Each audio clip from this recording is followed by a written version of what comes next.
جس دین کی آج کسی کو قدر نہیں،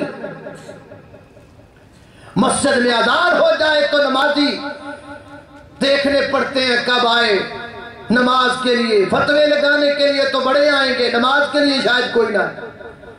وہ میں نے ایک چھوٹا سا واقعہ پڑھا کہ ایک بندہ علاقے کا بڑا آدمی مسجد کے قریب سے گزر رہا تھا، اذان ہوئی، اس نے کہا چلو نماز پڑھتے، وہ مسجد میں گیا تو دیکھا بندہ ہی کوئی، ایک وہ اذان کہنے والا اکیلا، اس نے کہا بھائی نماز کا ٹائم ہے، نمازی کہاں؟ اس نے نمازی نہیں آتے۔ اس نے کہا اچھا تم ایسے کرو ایک بار اذان اور دے دو۔ اس نے سپیکر کھولا، اذان دے، اذان کہتے کہتے مسجد فل ہو گئی۔ اس نے کہا ہاں بھائی کیسے آئے ہو نماز کے لیے؟ اس نے کہا نہیں پوچھنے آئے ہیں دوسری دفعہ اذان کیوں دی ہے؟ یہ کیا مسئلہ ہے؟ دوسری دفعہ اذان کہاں سے آ گئی؟ فتویٰ لگانے کے لیے آئے ہیں، ہم آئے ہیں مسجد میں تانا دینے کے لیے آئے ہیں، پوچھ تاچھ کرنے کے لیے آئے ہیں، نماز پڑھنے کے لیے نہیں آئے۔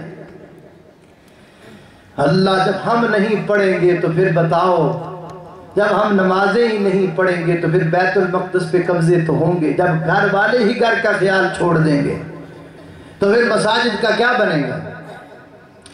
اس لیے میرے محترم بھائیو نماز پڑھو، اللہ ہمیں نماز کی توفیق دے۔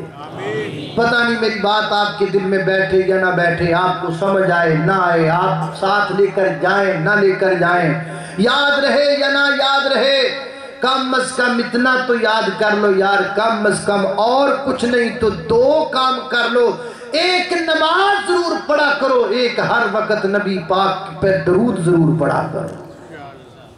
یہ دو کام تو کرو گے، پکے نمازی بنو گے۔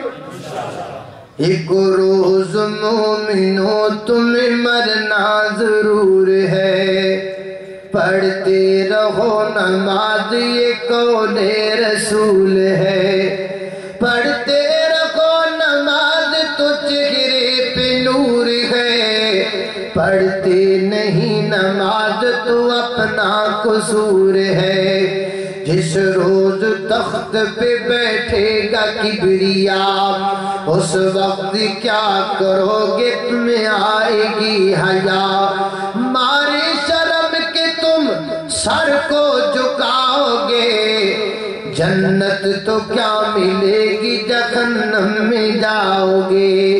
ایک روز مومنو تمہیں مرنا ضرور ہے، پڑھتے رہو نماز یہ قول رسول ہے۔ خالق کائنات کا قرآن ہے، فرمایا اعوذ باللہ من الشیطان الرجیم، اتل ما